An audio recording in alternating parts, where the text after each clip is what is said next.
What is going on, everybody? It's Sebastian here again with North Forge Athletics, the channel that brings you all the latest and greatest throwing news, tips, and tricks to help you get better at your craft. I wanted to welcome you guys to the third and final video of this whole beginner hammer throw series. It's crazy to think that we're already done, 3 episodes in and you guys are starting to throw the hammer. But that's actually what's gonna get me into what we're gonna be covering today. So today we're gonna talk a little bit about the orbit. And what I mean by that is how to build the orbit, how we're going to construct that so we can have a conducive finish, the different technique that actually goes into the finish, and then finally how to finish the ball after it. How are we going to stay inside this ring after spinning around 3-4 times? So hope you guys really like this video today. If you do, go ahead, leave a like, comment, and share. Without further ado, let's get into it.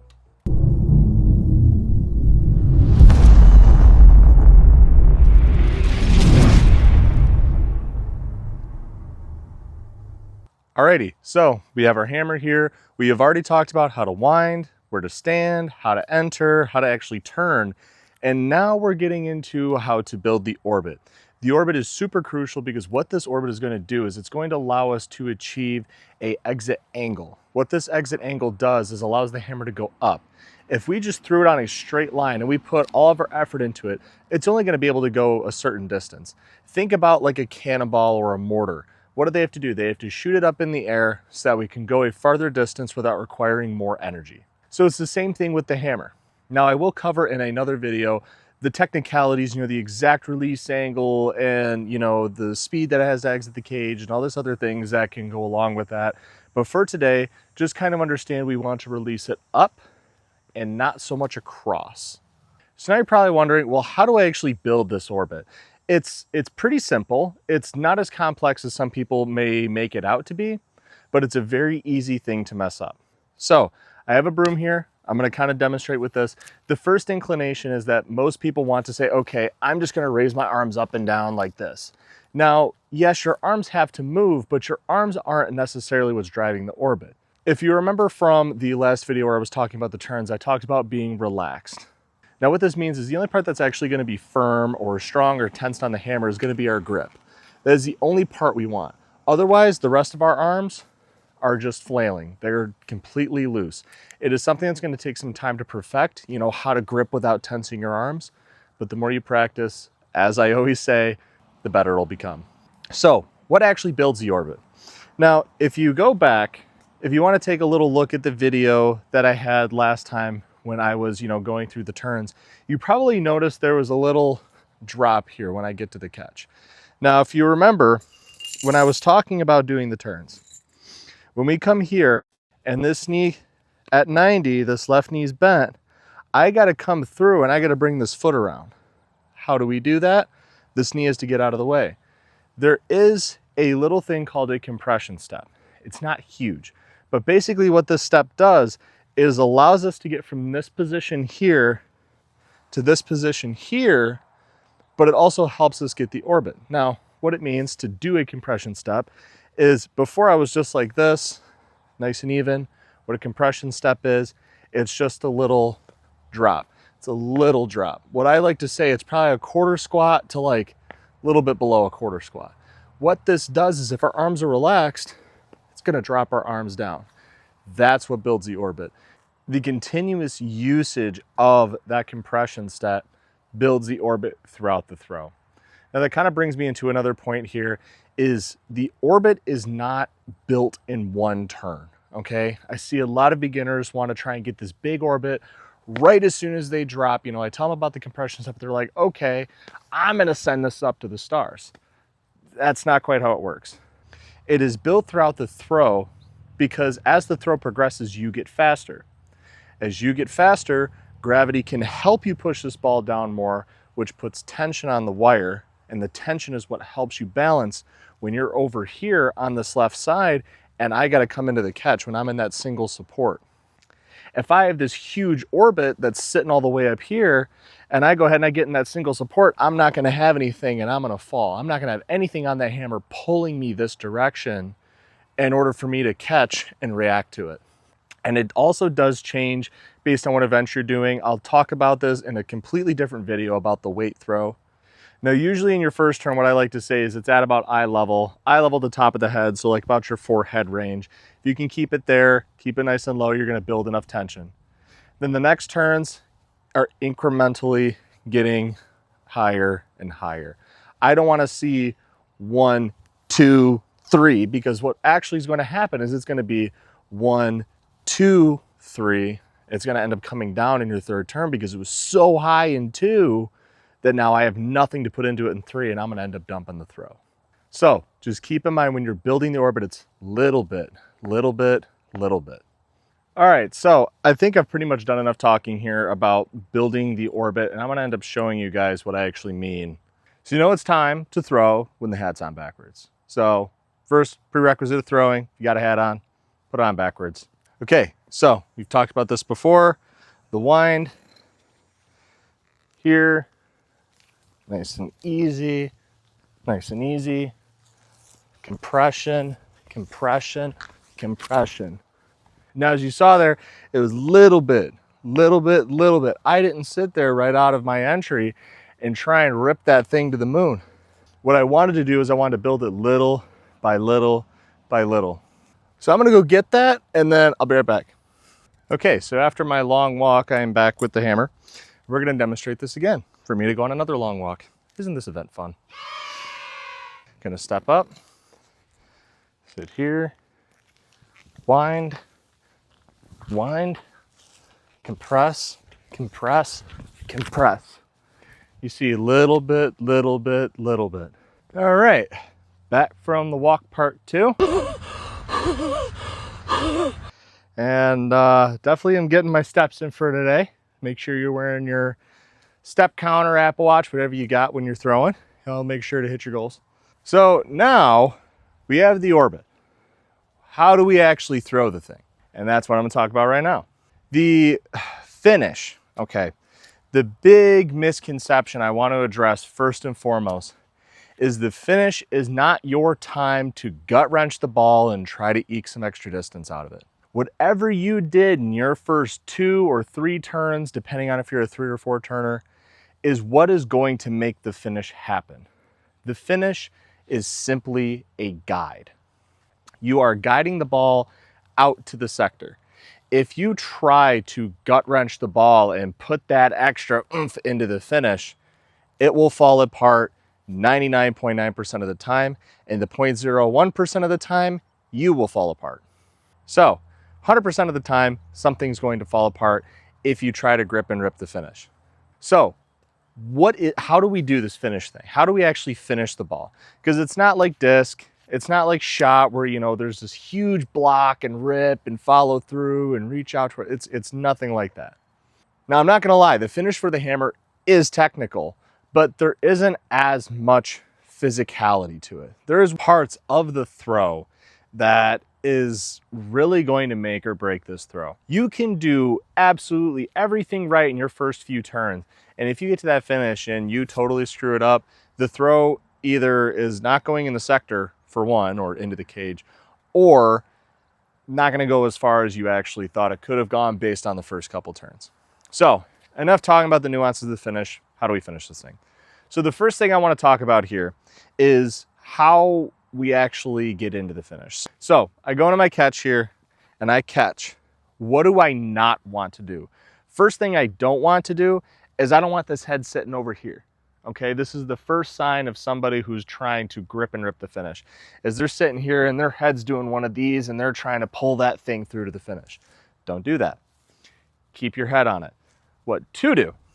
Sit here, see the sector, see an area. You don't have to physically find a focal point. Just make sure that you're still staying nice and relaxed. You're catching and you're just nice and relaxed. Now, the second thing that I want you to keep in mind is when you're actually going to the finish, I do not want this left leg to come down onto the heel.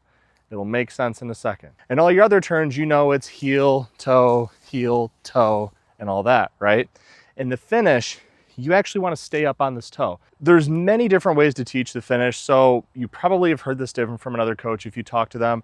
There may be people out there that disagree with me with this, but this is how I personally teach the finish. So if this does not work for you, I would definitely recommend doing some research. but this is the way I've taught many people to do the finish, and it just kind of makes sense.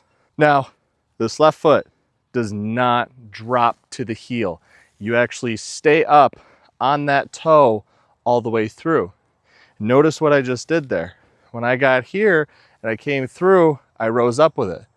Why would I not want to go on my heel? Well, we don't want to pull off the finish. The reason why is, again, partially grip and rip. We don't want to grip and rip the finish. But if I go ahead and I pull off this finish and I'm sitting here like this on this heel, what this is doing is it's pulling the hammer this way, which is taking speed off of it.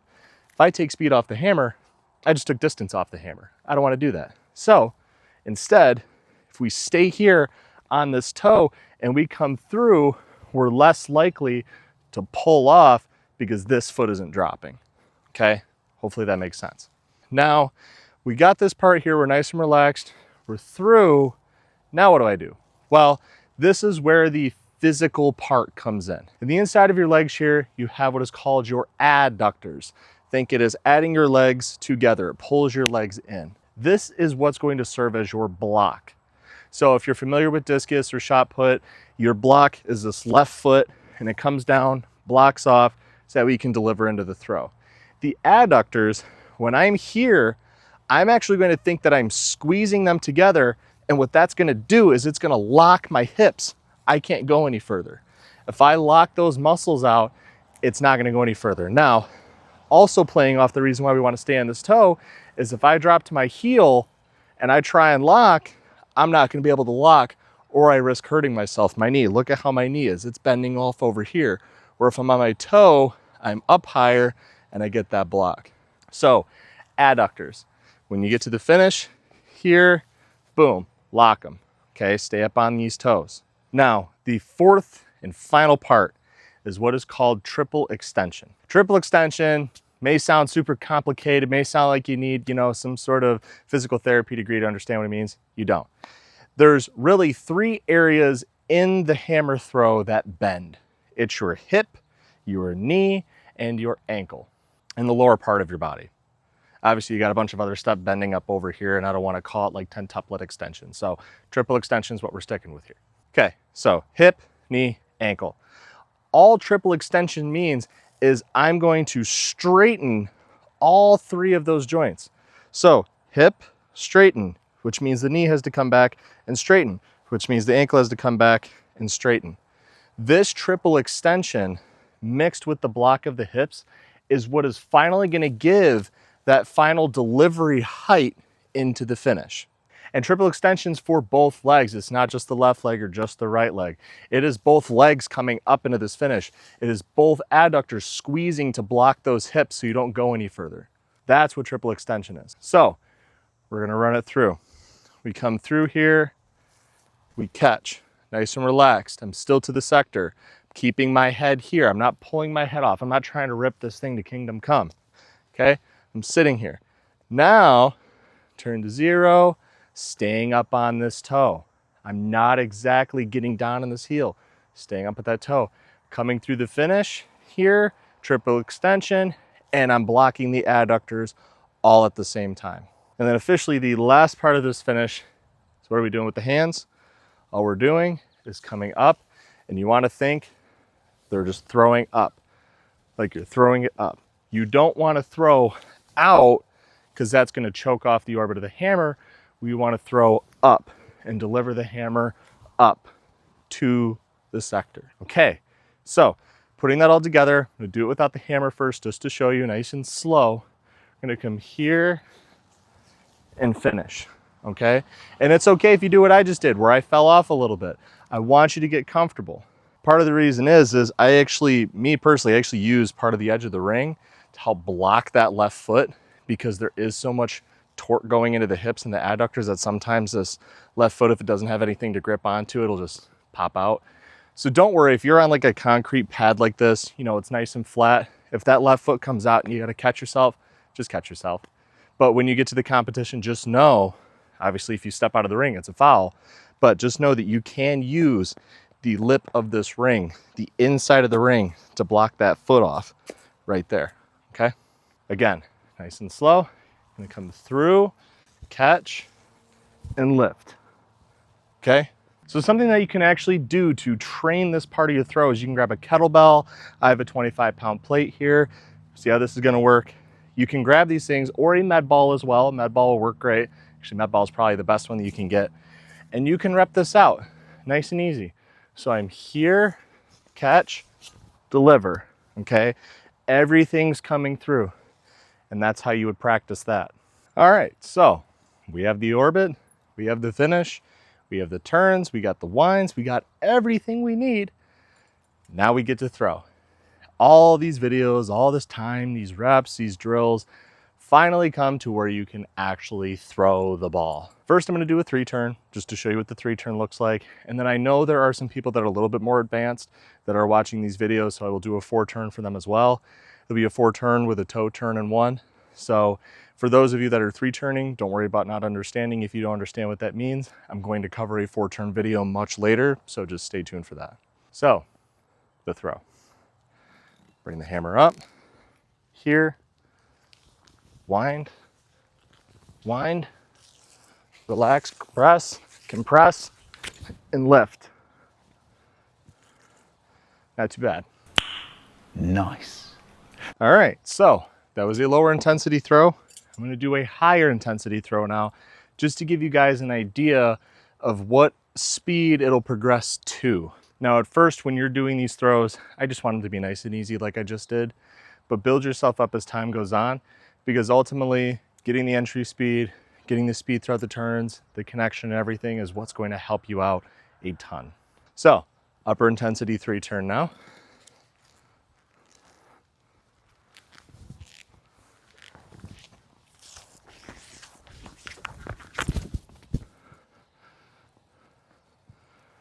Nice and easy. Alrighty, so for you 4-turners out there, as I am one as well, go ahead and demonstrate a 4-turn now. I'm only gonna do one. I'm only gonna do one that's moderate intensity, not too fast, not too slow, but I'm gonna be doing a completely separate video on doing a 4-turn, how to get into it, the different nuances of it. But this is just for a model to kind of see what this compression step and everything that we've talked about in this series up to this point is applied in a 4-turn. So, 4-turn.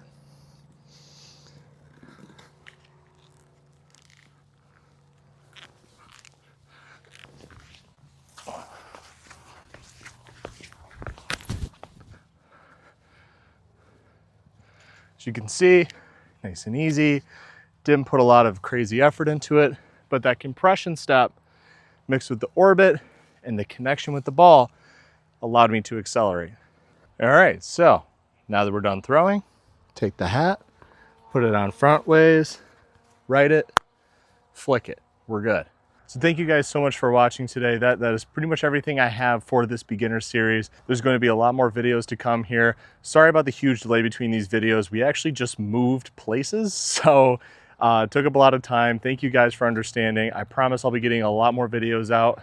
But just thank you guys for all the support. I cannot believe we're already over 100 subscribers. I mean, that's just crazy. You know, when I first started this series and I first started this channel, I was a little leery, I'm not gonna lie. I was like, you know, who's actually gonna be watching this? You know, who's actually gonna be out here wanting to watch hammer throw videos? But, you know, just thank you guys so much for the support. I really do appreciate it. I promise more videos will be coming out a lot more rapidly than they have been. But if you have any questions, comments, or concerns, please leave them down in the comments below. As you guys know, I'm pretty responsive down there. So if you have any questions, like I said, you know, just leave them down there. I'll be more than happy to respond. But I really hope this video helped you. If it did, go ahead, leave a like, share this video with your friends, family, coach, dog. If your dog has YouTube, it'd be kind of cool to give him a YouTube channel. I've been Sebastian with North Forge Athletics. And as always, go fast and throw far.